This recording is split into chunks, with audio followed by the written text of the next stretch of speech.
Federalist 56. The same subject continued. The total number of the House of Representatives. From the New York Packet, Tuesday, February 19, 1788. Author, Alexander Hamilton or James Madison. To the people of the state of New York. The second charge against the House of Representatives is that it will be too small to possess a due knowledge of the interests of its constituents.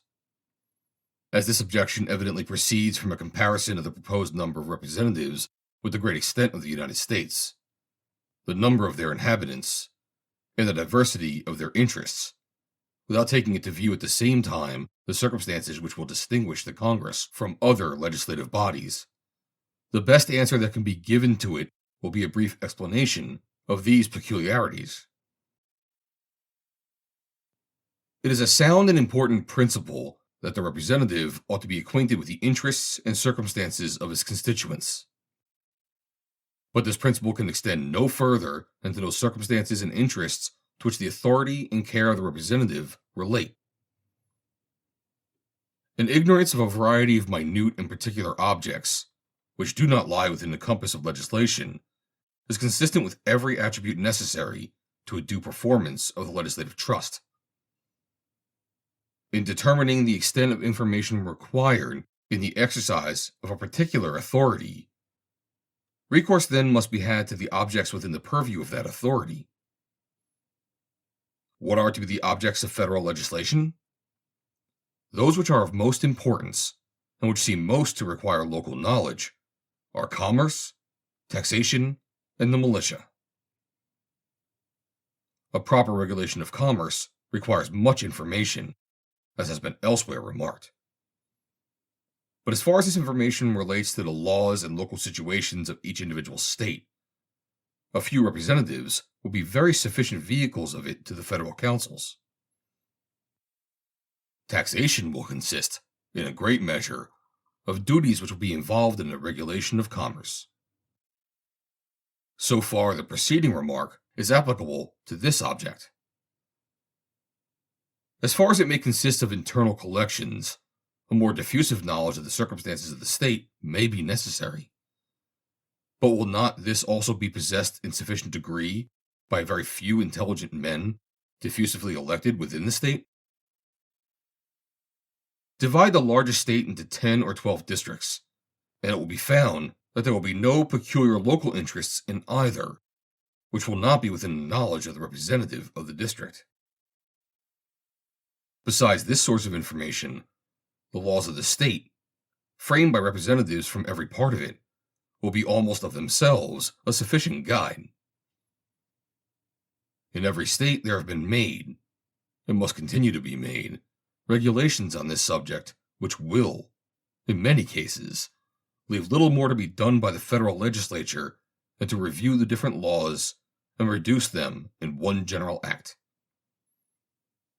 A skillful individual in his closet with all the local codes before him might compile a law on some subjects of taxation for the whole Union, without any aid from oral information, and it may be expected that whatever internal taxes may be necessary, and particularly in cases requiring uniformity throughout the states, the more simple objects will be preferred. To be fully sensible of the facility which will be given to this branch of the federal legislation by the assistance of the state codes, we need only suppose for a moment that this or any other state were divided into a number of parts, each having and exercising within itself a power of local legislation. Is it not evident that a degree of local information and preparatory labor would be found in the several volumes of their proceedings, which would very much shorten the labors of the general legislature, and render a much smaller number of members sufficient for it? The federal councils will derive great knowledge from other circumstance. The representatives of each state will not only bring with them a considerable knowledge of its laws and a local knowledge of their respective districts, but will probably in all cases have been members, and may even at the very time be members, of the state legislature, where all the local information and interests of the state are assembled, and from whence they may easily be conveyed by a very few hands into the legislature of the United States. The observations made on the subject of taxation apply with greater force to the case of the militia. For however different the rules of discipline may be in the different states, they are the same throughout each particular state, and depend on circumstances which can differ but little in different parts of the same state. The attentive reader will discern that the reasonings here used to prove the sufficiency of a moderate number of representatives does not in any respect contradict what was urged on another occasion with regard to the extensive information which the representatives ought to possess, and the time that might be necessary for acquiring it. This information, so far as it may relate to local objects, is rendered necessary and difficult, not by a difference of laws and local circumstances within a single state, but of those among different states. Taking each state by itself, its laws are the same, and its interests but little diversified. A few men, therefore, will possess all the knowledge requisite for a proper representation of them. Were the interests and affairs of each individual state perfectly simple and uniform, a knowledge of them in one part would involve a knowledge of them in every other, and the whole state might be competently represented by a single member taken from any part of it. On a comparison of the different states together, we find a great dissimilarity in their laws, and in many other circumstances connected with the objects of federal legislation, with all of which the federal representatives ought to have some acquaintance. Whilst a few representatives, therefore, from each state may bring with them a due knowledge of their own state, every representative will have much information to acquire concerning all the other states. The changes of time, as was formerly remarked, on the comparative situation of the different states, will have an assimilating effect. The effect of time on the internal affairs of the states, taken singly, will be just the contrary. At present, some of the states are little more than a society of husbandmen. Few of them have made much progress in those branches of industry which give a variety and complexity to the affairs of a nation. These, however, will in all of them be the fruits of a more advanced population, and will require, on the part of each state, a fuller representation. The foresight of the convention has accordingly taken care that the progress of population may be accompanied with a proper increase of the representative branch of the government.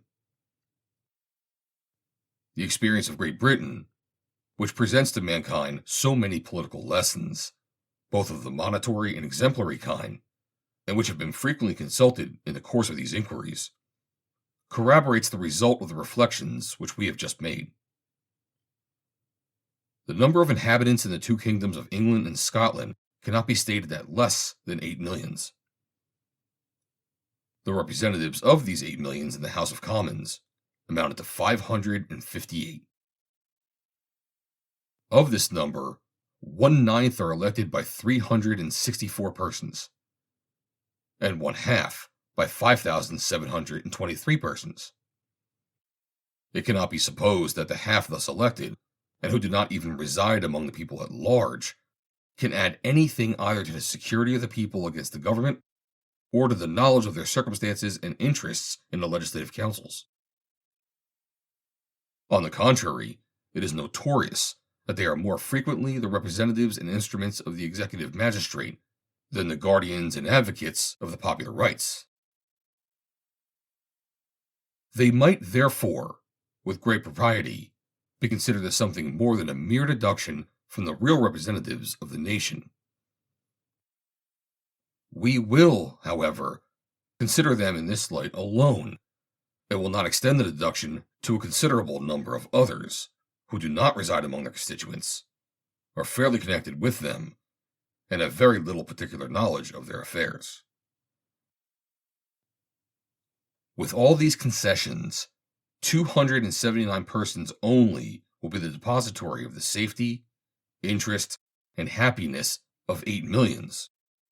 That is to say, there will be one representative only to maintain the rights, and explain the situation of 28,670 constituents in an assembly exposed to the whole force of executive influence and extending its authority to every object of legislation within a nation whose affairs are in the highest degree diversified and complicated.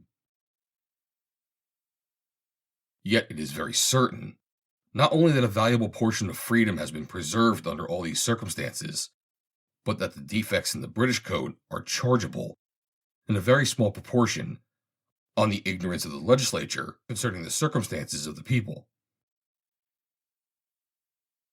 allowing to this case the weight which is due it, and comparing it with that of the House of Representatives, as above explained, it seems to give the fullest assurance that a representative for every 30,000 inhabitants will render the latter both the safe and competent guardian of the interests which will be confided to it.